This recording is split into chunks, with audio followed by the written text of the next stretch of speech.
दिया किनारे मालिनी पनिया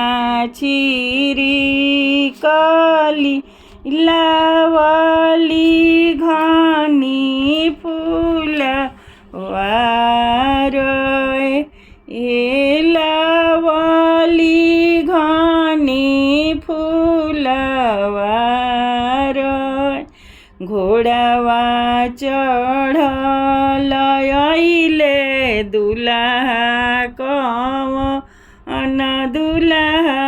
रौदले घनी फूलवा रोय ए रौदले घनी फूलवा रोय अपना महलिया से निकलली मली इनिया हो चली भैली राज के दुआर ए चली भैली राजा के दुआर बरजी नाये राजा साहेब अपनी बेटौआ हो रौदले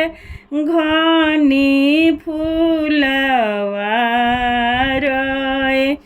ए रौदले घनी फूलवा रोय अतना बचन सुनले राजा मली इनिया के लैका बोलू रहते मालिनी बरजी बोलू दी हिती हो छैला